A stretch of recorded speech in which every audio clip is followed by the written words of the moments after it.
সেদিন থানার সামনে পায়চারি করছিলাম। হাতে বিশেষ কোনো কাজ ছিল না। দিনটাও বেশ অন্যরকম। সবে একটু বৃষ্টি হয়েছে, তাই হালকা করে ঠান্ডা হাওয়া দিচ্ছে। এমন সময় বড় সাহেবের আরদালি একটা চিঠি নিয়ে এলো। বড় সাহেবের অফিসের স্ট্যাম্প দেওয়া চিঠি। বুঝলাম কোনো তদন্তের ডাক পড়েছে। চিঠিটা খুলে পড়ে দেখলাম একটা খুনের তদন্ত। মলঙ্গায় কোনো এক মুসলমানের বাড়িতে রহস্য মৃত্যু হয়েছে। সাধারণ মৃত্যু মনে হলেও পাড়ার লোকের সন্দেহ খুন হয়েছে। সুতরাং সেখানে একজন উঁচু পদের অফিসারকে প্রয়োজন। আমি অর্থাৎ প্রিয়নাথ যেন সেখানে গিয়ে উপস্থিত হই। আমি থানার মধ্যে নিজের ঘরে এসে বললাম, এই কে আছো, এদিকে এসো। একটু পরে আমার এক কনস্টেবল এলো ঘরের মধ্যে। Yes sir. গাড়ি বের করো, মলঙ্গায় যেতে হবে। আচ্ছা স্যার।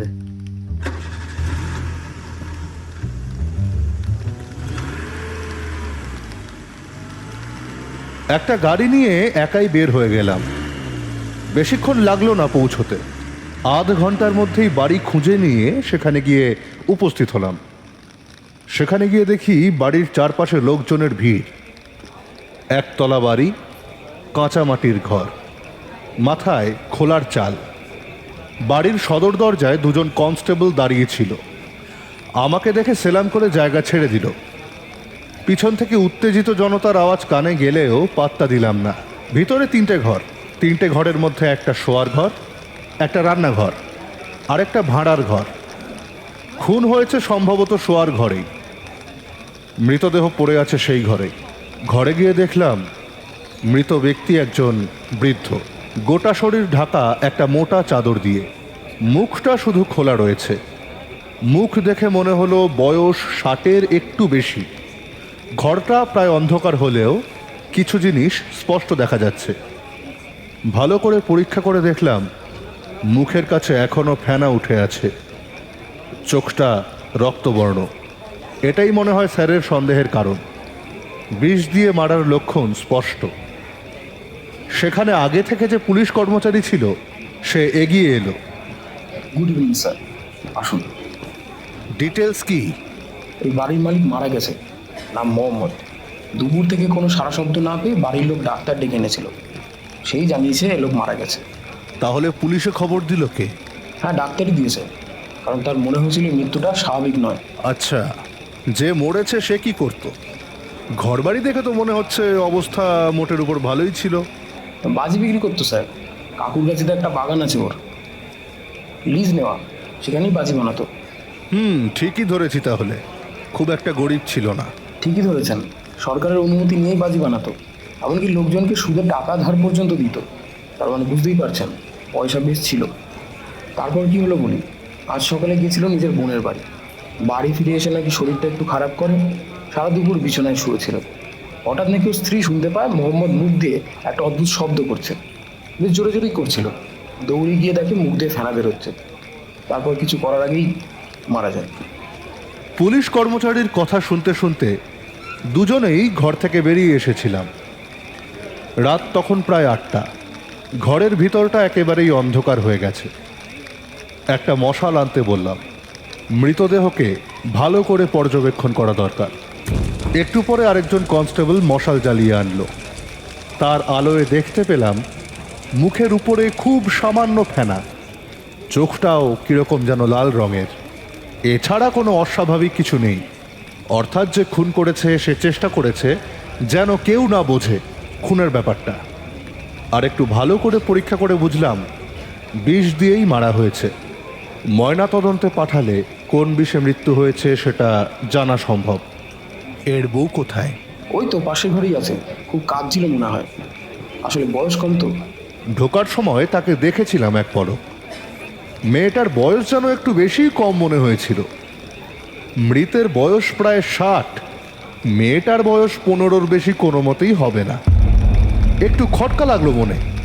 আমার মুখের গাম্ভীর্য দেখে পুলিশ কর্মচারী একটু হেসে উঠল।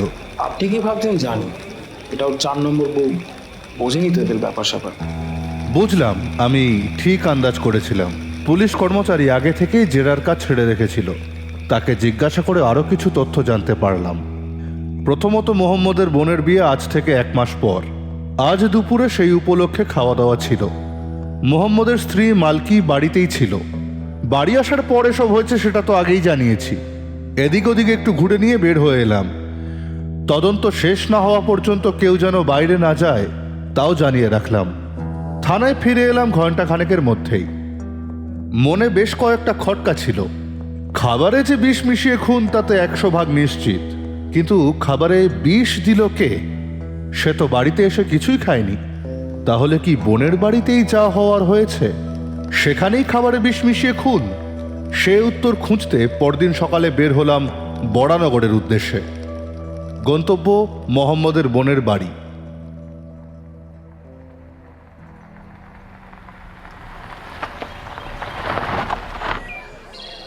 নাম ঠিকানা আগেই জেনে নিয়েছিলাম। সেখানে পৌঁছতে খুব একটা অসুবিধা হলো না।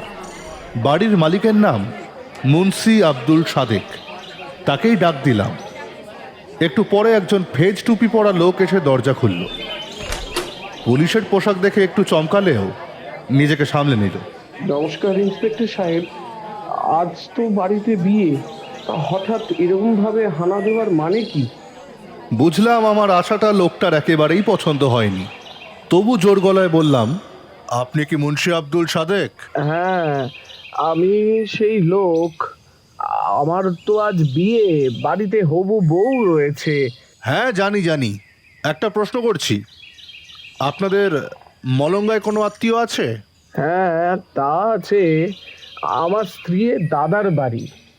ওর দাদা মানে মোহাম্মদ তো এসেছিল কাল আমাদের এখানে। তা আপনি কি ওকে চেনেন? দেখুন, প্রশ্নটা আমি করব, আপনি নয়। তার মানে মোহাম্মদকে কাল দেখেছিলেন, তাই তো? তার শারীরিক বা মানসিক অবস্থা কেমন ছিল? না, তেমন ভালো নয়। শরীরটাও তার খারাপ ছিল। চোখ মুখ কেমন শুকিয়ে গেছিল। তাহলে আপনাকে বলে রাখি, কাল রাতে কেউ তাকে বিষ খাইয়ে খুন করেছে। খুন? মুন্সি রাতকে ওঠার কারণে চারপাশে একটা গুঞ্জন উঠল। কেউই বিশ্বাস করতে পারছে না সে কথা। কিছুক্ষণ চুপ থেকে সে আবার বলল, সে কি, কি করে হলো এসব? তো কিছুই জানি না। আপনাদের জানার কথা নয়। কাল রাত 10টায় উনি মারা গেছেন। সেই জন্যই কয়েকটা জিনিস জানতে এখানে এলাম। না, মানে কিছুই তো জানি না। হ্যাঁ, বলুন কি জানতে চান? কাল প্রায় কতজন লোক খেয়েছিল? হ্যাঁ, ধরুন প্রায় 400 জন এই একই খাবার খেয়েছে। বাকিদের তো কোনো শরীর খারাপ দেখিনি, আর সকলেই একই খাবার খেয়েছে। মুন্সি আমার পরের প্রশ্নের উত্তরগুলো আগেই বলে দিল। আমি তারপর বাকিদের জিজ্ঞাসা করলাম তারা সকলেই সুস্থ আছে কিনা। গতকাল যারা ওই বাড়িতে খেয়েছে তাদের অনেকেই এখানে বসে আছে। সকলেই এক বাক্যে স্বীকার করলো তারা একেবারে সুস্থ আছে, কোনো রকম অসুবিধা হয়নি। আমি তারপর মুন্সিকে আবার জিজ্ঞাসা করলাম, গত রাতের কোনো খাবার কি অবশিষ্ট আছে? কেন বলুন তো? যদি অবশিষ্ট থাকে তাহলে দিতে হবে। আমরা খাবারের স্যাম্পেল নিয়ে যাব। খাবারে যদি কিছু নোংরা পড়ে থাকে বা কোনো সাপ জাতীয় বিষাক্ত প্রাণী যদি খাবারে মুখ দেয়, তাহলে সেটা আমরা ময়না তদন্ত করে খুঁজে বের করতে পারবো। কিন্তু সেটা কি করে সম্ভব? আমরা তো... কেন, কোনো আপত্তি আছে? আমরা কিন্তু খাবার ঢেকে রাখি। কাফেরদের মতন আমরা নোংরা নই। সব কিছুতেই একটা পবিত্রতা বজায় রাখি। আমি সে কথা বলিনি। জানি আপনারা নিচু জাতের হিন্দু বা মুসলিমদের মতন নন। আপনারা সুলতানের বংশ। তবু আমাদের কাজ আমাদের করতেই হবে। দয়া করে আপত্তি করবেন না। কোনো ধর্মকেই ছোট করা আমার উদ্দেশ্য নয়। এমনকি ধর্মের নোংরা পাক নিয়ে কারবার করার ইচ্ছেও নেই। তবে কাজের স্বার্থে একটু এরকম তেল মারতেই হয়। এরপর কিছু খাবারের স্যাম্পেল নিয়ে বের হয়ে এলাম। তাছাড়া মুন্সিকে বেশ ভালো লোক বলেই মনে হলো। আমি চলে আসবার সময় আমার জন্য একটা গাড়িও জোগাড় করে দিল। অবশ্য সে কত ভালো লোক সেটা সময়ই বলবে। এখন সবার উপর সন্দেহ করাই আমার কাজ। গাড়িতে উঠে ঘন্টা কয়েকের মধ্যেই থানায় ফিরে এলাম। আর কোনো কাজ ছিল না। সমস্ত স্যাম্পল পোস্টমর্টেমের জন্য পাঠালাম। কয়েকদিনের মধ্যেই রিপোর্ট চলে এলো। তাতে লেখা আছে জল বা কোনো শরবত জাতীয় পানীয়ের মধ্যে বিষ মিশিয়ে দেওয়া হয়েছিল। ভেবে দেখলাম এই বিষ বোনের বাড়িতে কেউ দেওয়ার সম্ভাবনা নেই। সকলেই এক খাবার খেয়েছে। একটা গ্লাসে আলাদা করে বিষ মেশাতে গেলে কারোর না কারোর চোখে পড়বেই। সুতরাং প্রশ্ন একটাই, বিষ এলো কোথা থেকে? সে কি নিজের বাড়িতে এসে কিছু খেয়েছিল? পরের রিপোর্টে অবশ্য আমার সেই সন্দেহ ঘুচে গেল। রিপোর্ট অনুযায়ী মুন্সি সাদেকের বাড়ির খাবারে কোনো বিষ নেই। যা হয়েছে মোহাম্মদের বাড়িতেই হয়েছে। সেখানেই এই রহস্যের জট লুকিয়ে আছে। অগত্যা ছদ্মবেশে মলঙ্গাতে যাওয়ার সিদ্ধান্ত নিলাম। যথাসময়ে সেখানে পৌঁছে দূরত্ব বজায় রেখে নজর রাখতে লাগলাম। দেখলাম একজন মহিলা দাঁড়িয়ে একটা পুরুষের সঙ্গে কথা বলছে, মাঝে মধ্যে খুব হাসছে। দূর থেকে দুজনকেই ঠিক চিনতে পারলাম না। তাছাড়া তারা একটা দূরত্ব বজায় রেখে কথা বলছিল। আমার বেশ সন্দেহ জাগলো মনে। পাশেই একটা লোক বসে বিড়ি বাঁধছিল। সেই লোকটাকেই ডেকে জিজ্ঞাসা করলাম, দাদা, ওই মোহাম্মদের বাড়ির দরজায় যে দাঁড়িয়ে আছে ওটা কে? কোন মোহাম্মদ? কাল যে মরে গেল। হ্যাঁ হ্যাঁ হ্যাঁ, দেখুন দেখুন দেখুন, ওই ওই সামনে দাঁড়িয়ে আছে। ও ও তো মোহাম্মদের 4 নম্বর বউ। এত বেলায় ওখানে দাঁড়িয়ে আছে কেন? অন্যদিন কি ওখানে দাঁড়িয়ে কারোর সঙ্গে গল্প করে না? না না, ওর তো অনেক লোকের সাথেই। মশাই, আপনি এসব জিজ্ঞেস করছেন কেন? ওই মেয়ে কি আপনাকেও? সে ঠিক কি ইঙ্গিত করতে চাইলো বুঝলাম না। তাহলে কি আরো কোনো গোপন রহস্য লুকিয়ে আছে ওই মেয়ের জীবনে? আমি অবশ্য লোকটার প্রশ্নের উত্তরটা এড়িয়ে গিয়ে বললাম, আমার কথা বাদ দিন, দেখুন ভালো করে, কি হেসে হেসে গল্প করছে। কিন্তু চোখ দেখে তো মনে হচ্ছে না ওর কেউ মারা গেছে। স্বভাব চরিত্র কেমন? সে তো দেখতেই পাচ্ছেন। কাল স্বামীটা মরে গেল, আজ কেমন ওই ঝোকরার সঙ্গে ফুষ্টি নষ্টি করছে। অবশ্য ওটা মনে হয় ওর বাড়িরই কেউ হবে। এ কথা বলে লোকটা চলে গেল। এরপর আমি সোজা এগিয়ে গেলাম মোহাম্মদের বাড়ির দিকে। বাড়ির দরজায় যাওয়া মাত্রই সেই মেয়ে আমাকে চিনতে পেরে দৌড়ে ভিতরে ঢুকে গেল। দেখা দেখি সেই ছেলেটাও হনহন করে হেঁটে চলে গেল। এমন ভাব যেন কিছুই হয়নি। দূর থেকে ছেলেটাকে ভালো করে দেখে নিয়ে বাড়ির ভিতরে এলাম। বাড়ির ভিতরে যেতেই ওই মেয়েটার সাথে এক বয়স্ক মহিলা বেরিয়ে এলো। আমি মহিলাকে বললাম, আপনার বাড়ির বাইরে যে ছেলেটা কথা বলছিল সে কে? কে ছেলে? আমি জানি নে তো। ওকে জিজ্ঞাসা করুন। এই, তোমার নাম কি? আমার নাম মালকি বেগম। আপনি কে? আমি পুলিশের লোক, কাল এসেছিলাম। দরজায় যে ছেলেটা দাঁড়িয়ে ছিল ওটা কে? তুমি তোর সঙ্গে কথা বলছিলে? কে ছেলে? কেউ তো ছিল না। আবার মিথ্যে কথা, আমি দূর থেকে দেখেছি। কে ছিল ওটা? কে হবে হুজুর? আমি তো সারাদিন কেঁদে কেঁদে মরছি। কত কে আসছে। বুঝলাম মেয়েটা মিথ্যে কথা বলতে একেবারেই পটু নয়, কোনো কারণে ভয় পেয়ে ভুলভাল বলছে। আমি বেশ ধমকেই বললাম, এবার মিথ্যে বললে কোমরে দড়ি পড়বে, কিন্তু কেউ বাঁচাতে পারবে না। না না, আমি বলছি। ওর নাম হোসেন। আমার কর্তাকে মামা বলে রাখতো। আমি সম্পর্কে তার মামি হই। ও এসেছিল পাশের বাড়ির একজনের কথা জিজ্ঞাসা করতে। কার কথা? পাশের ওই বাড়িটা দেখছেন, ওখানে থাকে মতি বিবি। হোসেন মতি বিবিকে খুব ভালোবাসে, বিয়েও করতে চায়। কিন্তু মতি বিবি তো বিবাহিত, তবু সে হাল ছাড়ার পাচ্ছে নয়। বিয়ে করেই ছাড়বে সে। তাই ওর সম্পর্কে খোঁজ খবর নিতে এসেছিল। দুজনেই সমবয়সী, বুঝতেই পারছেন। উনি কি বিবাহিত? বললাম তো, মতি বিবির শ্বশুর বাড়ি এটা। কিন্তু বোঝেনি তো, জীবনে সুখ শান্তির অভাব। আচ্ছা, ওনার কর্তার নাম কি? ওই তো কি যেন নাম। হ্যাঁ হ্যাঁ, হাফেজ আলী।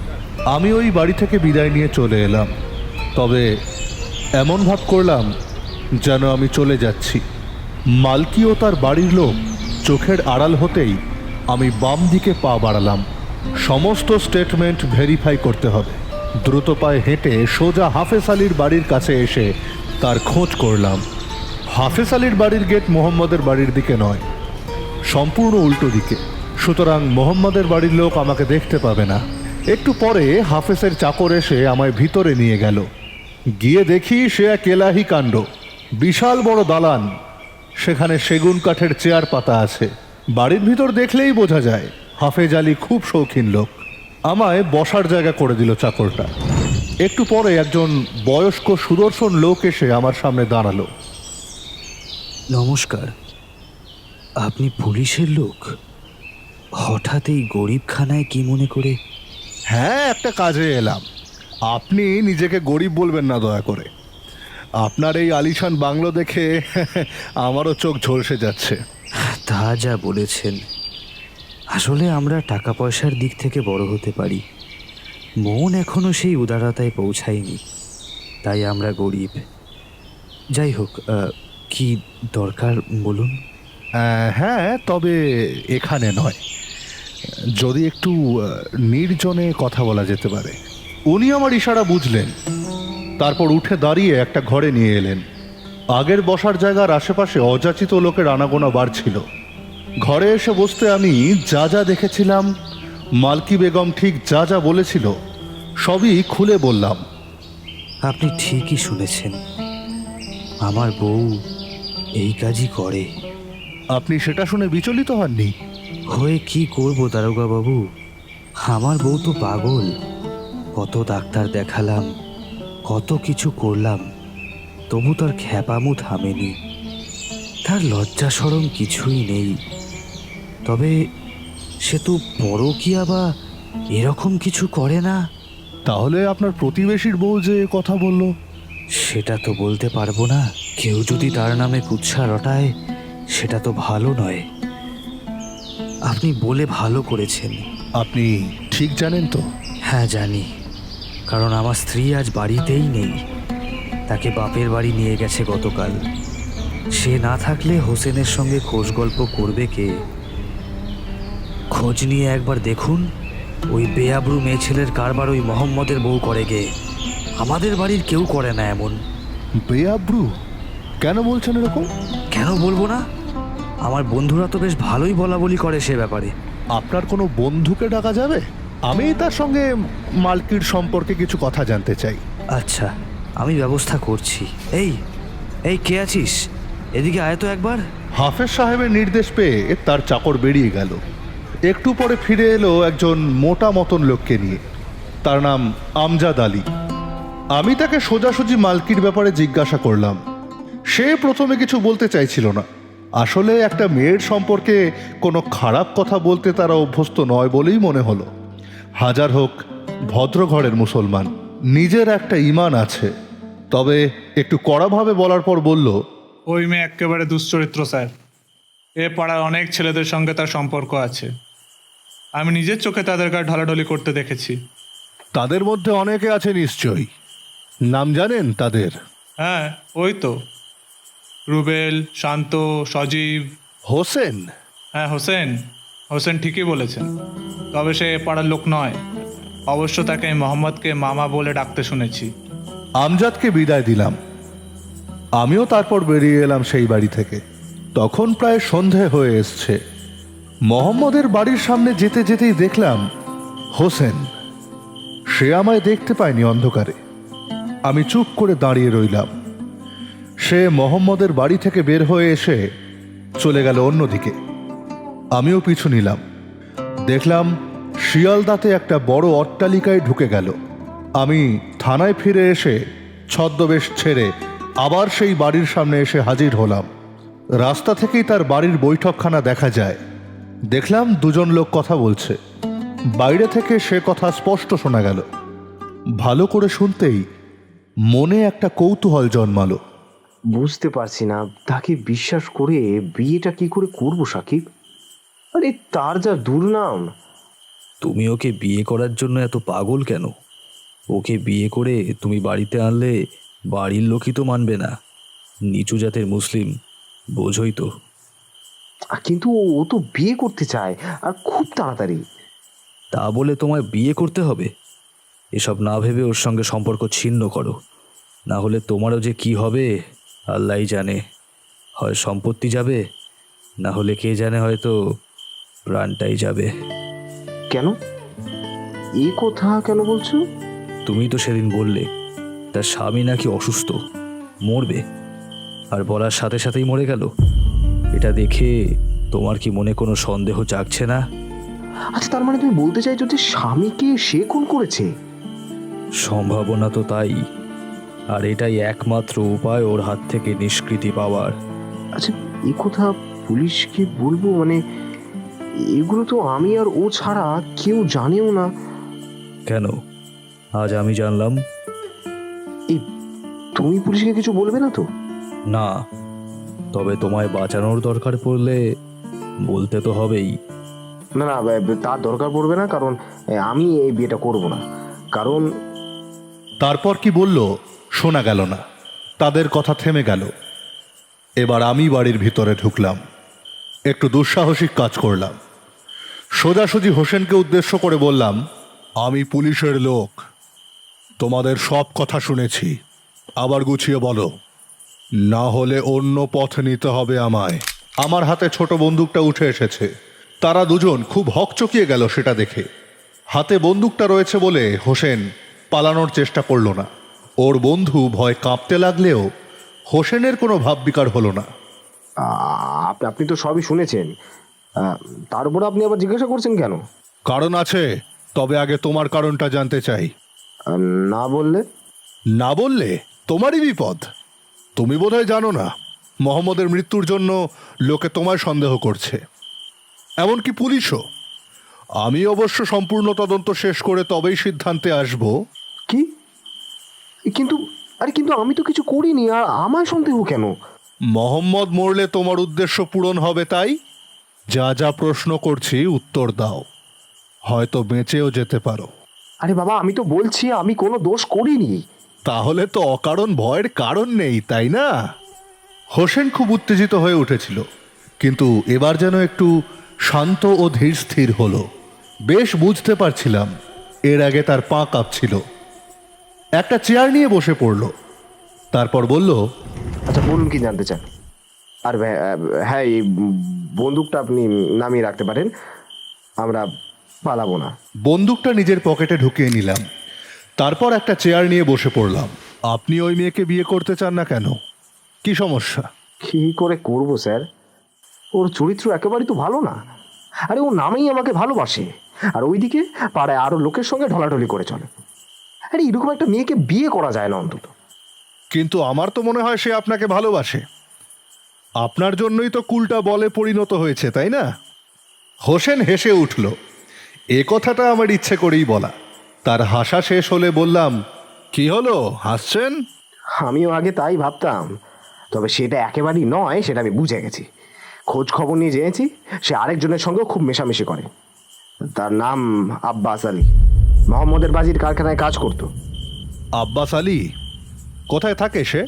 কাঁকুর গাছি, মোহাম্মদের যে বাগানে বাজি বানানো হয় সেখানেই থাকে সে। নিয়ে যেতে পারবেন সেখানে?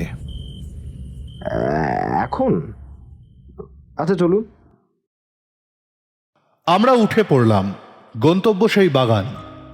স্টেশনে এসে দেখলাম একটা ট্রেন দাঁড়িয়ে আছে। উঠে পড়লাম।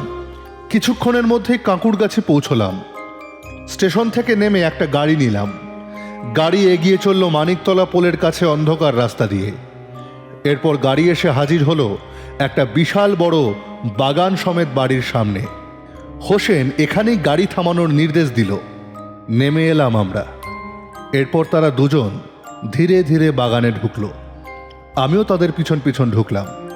কিছু দূর যেতেই একটা আলো চোখে পড়ল। বড় বাড়ির পাশে একটা ছোট্ট কুটির।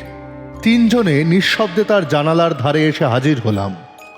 হোসেন আমায় ইশারায় ভিতরে দেখতে বলল। উঁকি দিলাম। ভিতরে একজন পুরুষ ও একজন নারী বসে আছে। মালকিকে চিনতে পারলাম। আমার তখন বিশেষ রকমের একটা ছদ্মবেশ ছিল। সেই ছদ্মবেশে আমাকে চেনা সম্ভব না। আমি ওদেরকে কিছু বুঝতে না দিয়ে ঘরের ভিতরে ঢুকে গেলাম। আমায় দেখে মালকি থতমত খেয়ে গেলেও চিনতে পারল না। ঢুকে জোরে চিৎকার করে বললাম, এ কি মালকি, তুমি এখানে এত রাতে? ব্যাপার কি? এ কি, কে আপনি? আপনাকে তো চিনতে পারলাম না। এমন সময় হোসেন এসে ঘরে ঢুকলো। এ কি মালকি, তুমি এখানে এই লোকটার সাথে কি করছো? কাল তোমার স্বামী মারা গেছে আর আজ তুমি অন্য একটা অচেনা লোকের সঙ্গে আমোদ প্রমোদ করছো, তাও আবার বাড়ি থেকে এত দূরে। এই তোমার লজ্জা করে না? এই কারণেই তুমি আমাকে বিয়ে করতে চেয়েছিলে?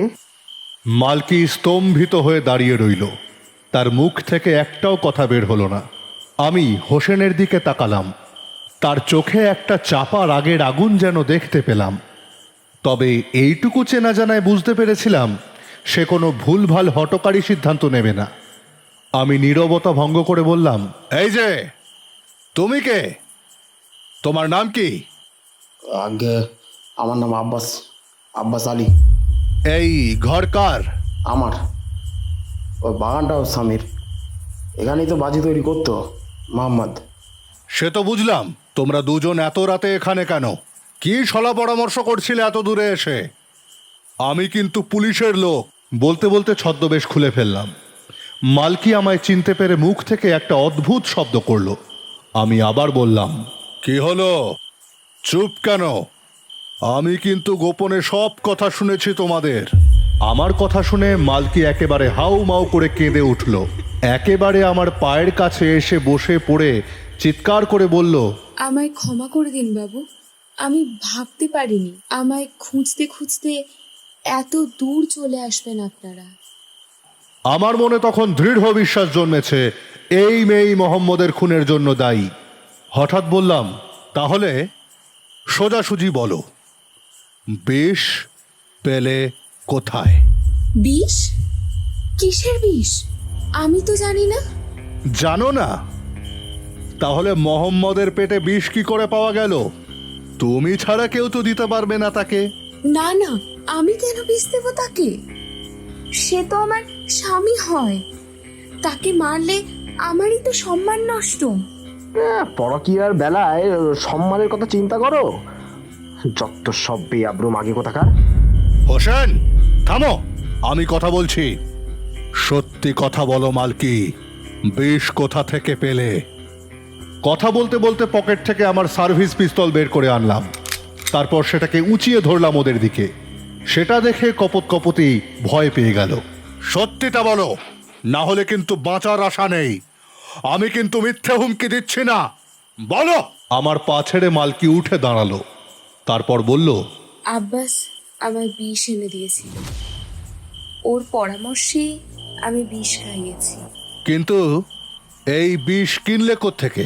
অনেক সময় বাজি তৈরি করতে এই বিষ দরকার হয়, তার থেকেই 100 গ্রাম নিয়ে আমায় দিয়েছিল। বেশি দিলে খুন বলে সন্দেহ হতে পারে, কিন্তু শেষ রক্ষা হলো না। কিন্তু এই কাজ কেন করলে? ঠিক কি জন্য খুন করতে হলো মোহাম্মদকে? সে তো তোমার কোনো অভাব রাখেনি। এবার আব্বাস কথা বলল। ধরা যখন পড়েই গেছি তখন লুকিয়ে লাভ নেই। আচ্ছা স্যার বলুন তো, পয়সা বড় নাকি ভালোবাসা? আমাদের কাছে ভালোবাসা বড়। ওই যে বুড়ো ভামটা আছে না, যে মরে গেল, ও কেন মেরেছি জানেন? আমি মালকির কষ্ট দেখতে পাচ্ছিলাম না। টাকা থাকলেও মনের সুখ, দেহের সুখ কিছু তো নেই, কি নিয়ে বাঁচবে? চুপ করো আব্বাস, এসব বলে আর লাভ নেই। এসব শুনে উনি তো আর আমাদের ছেড়ে দেবেন না। শেষের কথাটা বলতে বলতে কেঁদে উঠল সে। তারপর নিজেকে একটু সামলে নিয়ে বলল, আমার কাছে টাকাটা বড় নয়, তাহলে আমি আব্বাসকে ছেড়ে হোসেনকে বিয়ে করতাম। হোসেন কত বড় ঘরের ছেলে সে তো জানেন। আপনি আমাদের গ্রেপ্তার করুন, ফাঁসি দিন, কিন্তু দয়া করে ওই বাড়িতে আমায় নিয়ে যাবেন না। ওটা একটা নরক কুণ্ড। আমি আর কথা বাড়ালাম না। হোসেনকে বললাম থানায় একটা টেলিগ্রাম করে দিয়ে আসতে। ঘণ্টাখানেকের মধ্যে পুলিশ বাহিনী চলে এলো। এসে ঘর তল্লাশি হলো। বিষের কৌটো পাওয়া গেল আব্বাসের ঘরেই। প্রমাণ নিয়ে আর কোনো সন্দেহ রইল না।